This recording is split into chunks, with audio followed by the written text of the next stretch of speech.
The rise and fall in the status of Devadasis can be seen to be running parallel to the rise and fall of Hindu temples. As the temples became poorer and lost their patron kings, and in some cases the temples were completely destroyed, the Devadasis were forced into a life of poverty, misery, and in many cases, prostitution. The problem of the Devadasi system is that it continued in spite of centuries of decline of temples, absence of patron kings, and without the related social support systems. With the Anti-Devadasi Act of 1947, a system which took centuries of perfecting was abolished. In the process, the baby, which is the art form, was thrown with the bath water.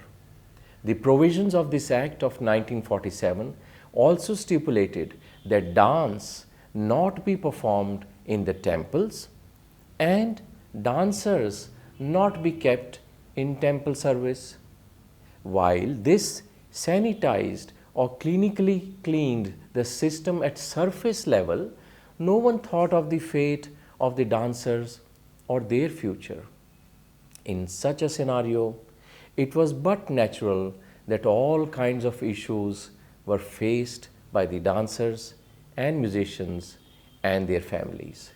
The irony was that the Devadasi, who was a non-Brahmin, became a victim of the politics of anti-Brahminism of Dravidian parties on one hand and of the Christian missionaries and colonial rulers on the other hand. The support to Devadasis came from two unexpected quarters: Brahmins and Theosophists. The espousal of the dance by Brahminic-dominated Theosophical and Congress circles was used by the British government officials to play up suspicions in non-Brahmin circles against not only the dance but also against the movement of nationalism. The political lines were now drawn very clearly. On one side were British officials, Christian missionaries, and backward non-Brahmins. On the other side were European unofficial Theosophists, Congress, and Brahmins. The former used everything in their power to kill the dance and its community of performers, the Devadasis. The latter tried to preserve and promote the dance as a national art. The efforts of the latter helped the emergence of a neat class of amateur performers, but the efforts of both sides led to the demise of centuries-old performer known as the Devadasis. Dance had been a vital element of temple worship in South India until the Devadasi Bill was passed in 1947. This law made it illegal to dance on temple grounds, in effect destroying all support for the Devadasis to continue learning and sharing their art. During the British occupation of India, confusion and fear had taken hold, and a group of influential elite pushed the law into effect the same year that India gained independence from Britain. A small number of dedicated artists continued to carve a place for the dance to survive amidst the extremely charged political landscape. During that time, Bala Saraswati, an extraordinarily brilliant dancer and musician, brought public attention to the importance of maintaining dance as a sacred communion with God. Others, such as Rukmini Devi, founded schools that promoted a revised version of the dance that was more suited for the stage as its venue rather than the temple. With the abolition of the Devadasi system and the dance services in the temple, the Parampara practitioners were seriously affected. Suddenly, an ancient art form was displaced and usurped by a class of practitioners who knew nothing about its intricacies and etiquettes. The new practitioners wanted to learn the art and had to from the same Devadasis and Natuvnars. The revivalists wanted to preserve the traditional form of Sadir dance by purifying it. The new name was given as Bharatanatyam. As a sequence of purification, some modifications were introduced into the content of the dance style. The revivalists were basically belonging to Brahmin-dominated theosophical circles. Many Brahmin girls started to learn the dance from Devadasis, hence the dance technique remained unchanged. The only change was change in the class of clientele. The themes were picked up from Sanskrit texts. Higher caste girls learned the dances and put them in new settings, which included Devadasi traditions. And the dance form became individual oriented from the community oriented. The traditional dancers and Natuvnars had to move where new patronage could be found. Thus, there was a procession from Tanjore to Madras city. Not only a few artists and gurus could make the relocation. Very few dancers survived it, but for the fact that this parampara dancers were featured in the historic series at Music Academy during 1931 to 40. The Natuvnars would likely not have come to Madras. It is frightening to imagine what would have happened to the art if the Music Academy series had not been conducted. If the 6th conference of the Music Academy in 1932 was epoch-making, the 7th in 1933 was a conference of consolidation. It was presided over by Vidwan K. Punaiya Pillai, professor of music at Annamalai University and descendant of Sivanandan of the Tanjore Quartet. This conference had the unique distinction of having many doyens of the dance world as its expert participants. On its third day, Pandanallur Meenakshi Sundaram Pillai presented a paper in which he explained the nature and future of South Indian dance. On the last day, another famous exponent of dance held the floor. Bharatam Nallur Narayan Swami Iyer gave a lecture on the art of Bharata, the Indian dance. He explained at length with numerous examples the three branches of art, namely Bhava, Raga and Tala. Scholar Dr. V. Raghavan seems to have taken an active part for the first time in this conference. He moved as many as 6 resolutions which were passed without discussion. The following is the text of one of them. Resolved that the Academy do represent to Hindu Religious Endowments Board that steps should immediately be taken to see that Tevaram, Vaishnava Prabandhams, Bharatanatyam, Nagaswaram and other temple musicals are again made part of the daily offering to the god in all temples. On the whole, the 1933 conference was noteworthy for the recommendations for reviving and refining the dance which were mooted and accepted. In the years that followed, dance recitals rather than discussions about the art and its future held center stage. Artists from families which considered dance as a hereditary profession dominated the stage until 1936. The first non-professional dancer at the Academy was a Brahmin girl, Balachandra, in December 1938. In the following year, 2 girls, Lakshmi Sastri and Kalanidhi of similar background, danced. Since the prestigious platform at the Music Academy could not be made available, except to a few outstanding artists, many who had taken up Bharatanatyam in right earnest and wished to perform in public had to stage their art and recitals under the auspices of various sabhas and associations. Among those who danced were disciples of many Natuvnars who had gone into hibernation, in a manner of speaking, during the time the dance was under a cloud.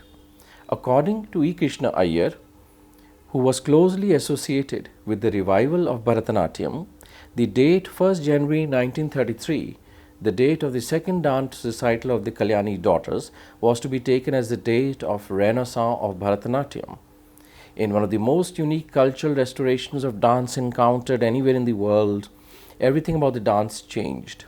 From being a fragment of history, shriveling in the margins of impoverishment, Bharatanatyam empowered itself to become the ubiquitous Indian classical dance.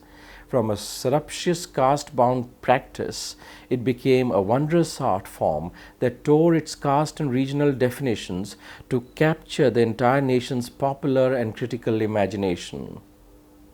From being a fragile ritualistic dance that originated in the temples of South India, it became a vehicle for flagrant performance. From a secluded and sacred art, it became public. From temple, lintel to proscenium stage, it became object of celebration and some abuse.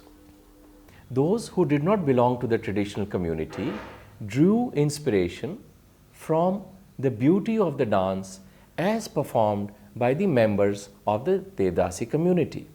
Even Rukmini Devi Arundel was inspired to learn Bharatanatyam only when she saw some of the traditional dancers perform at the music academy, the mecca of music and dance in Madras those days, and she learnt the dance from traditional Natunars, not from textbooks.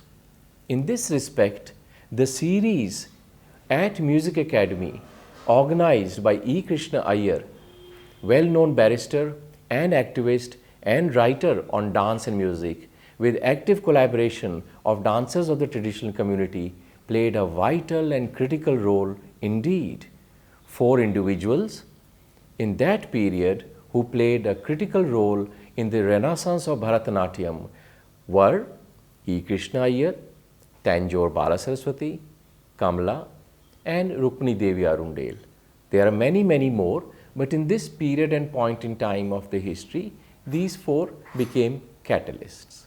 Regression analysis shows that if E. Krishna Iyer had not campaigned for saving the dance from extinction, and if he had not arranged the historic series at the Music Academy, the dance would have failed to gain respectability and hence would not have survived or survived long enough for anyone else to try and play the role of a savior.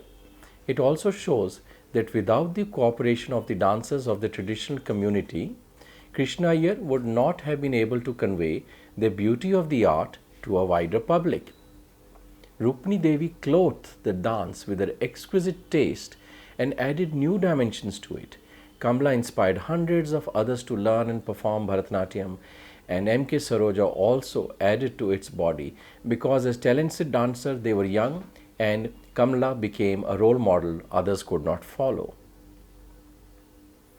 Bharatanatyam's best specimens Ram Gopal, Bala Saraswati, Rukmini Devi did not question tradition when they came center stage as early as in 1930s. Why? Because they were reviving and resurrecting an almost dead art, or they were proud to continue the art of their masters as taught to them. This was the basis of much tom-tommed Guru Shishya Parampara, or the technique of transmission of art orally from a master to a pupil, and so the chain continued. Remember, most masters were men. Why? Because belonging to the caste of Devadasis, who were by inference women of loose morals, from a prudish Victorian point of view, their offsprings born outside wedlock were illegitimate. Simply put, to change their status and standing in society, they were trained and equipped in the art of their families, i.e., to teach and conduct dance recitals. Hence, most such men became venerated masters, Natuvnars, or conductors of such stars of the form as make legends today.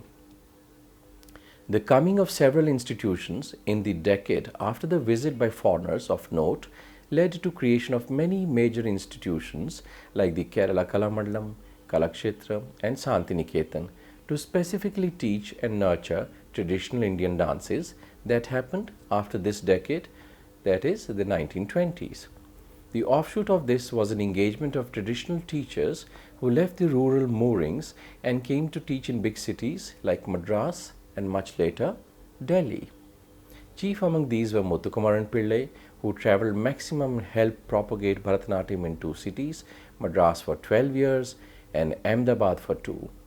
Guru Meenakshi Sundam Pillai, 6 months at Kalakshetra, and Ramaya Pillai, 30 years in Madras.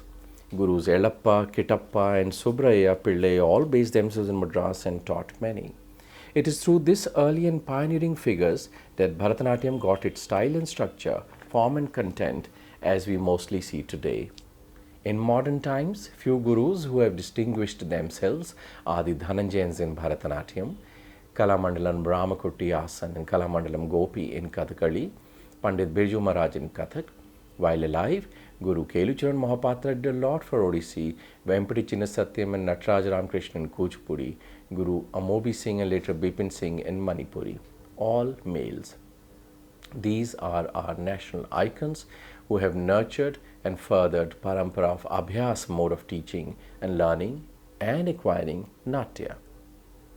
Most taught at Kalakshetra, but some also taught dance for films, as Madras also became center for films before Bombay came up. Many productions needed and used classical dances, especially Bharatanatyam, and thus many Natuvnars like Ramya Pillai got foothold in the film industry, and they discovered talents like Kamala Lakshman, originally a disciple of Muthukumaran Pillai, Bhanumati and Vajayanti Mala. Film directors like Subramaniam, Padma Subramaniam's father, also made dance films and gave many dancers an opportunity to show their talents. Uday Shankar was based in Madras in 1940s to make an iconic film Kalpana, which discovered the Travancore sisters Lalita, Padmini, Ragini and Guru Gopinath. Dance was now popular thanks to sudden opportunities in films and on stage. Within a decade, the baby had been thrown and bathwater used. The last Devadasis like Mylapur Gauri Ammal, attached to Kapalishwara Temple, Madras, taught expressional dance to some first generation dancers like Rukmini Devi, Kalanidhi and others. The late 19th and earlier 20th century saw the merchant community of Chettiars and Mudalayars support the arts when many displaced artists moved to Madras. Slowly, sabhas were set up and shows of dance and music, Chinna and Periya Melam, were held in these thatched-roofed sit-out sabhas. Around 1899-1900, the first sabha came into existence in Madras. The 100-year-old Triplicane Parthasarthi Sabha is one of the oldest. These sabhas were not involved in presenting dance. Founded in 1927, the Music Academy was the only sabha which took up the fight for dance. Founded in 1927, the Music Academy was the only sabha which took up the fight for saving Sadiratam, thanks to enlightened members like E. Krishna Iyer and others. However, it was not till the late 70s and early 80s that sabha started dominating the dance scene. Stages were built and dance moved from temple to proscenium stage. The influence of dancers who had traveled to West or come from West also aided this process. From 1920s, many foreigners like Anne Pavlova, Ted Shawn, Lum Mary, Louis Lightfoot, and travel writers like Beryl Dizot and others came from and saw what was written Hindu or Oriental dances. Artists like Ram Gopal and Uday Shankar, having traveled west before 1940s, also brought in Western stage sense, costumes, lights and colors. Indian arts met Western aesthetics off stage. When the dance performances left the precincts of the temple to that of the court, a change in content was observed. The songs used were now in praise of the kings or the patrons of the day. The kings and the patrons, the present Nayakas of the lyrical content, were eulogized as devotees of Lord Shiva and Lord Rama in their varied forms, and some bhakti content was sustained. Till the end of the 19th century, from temple to court, performances prevailed.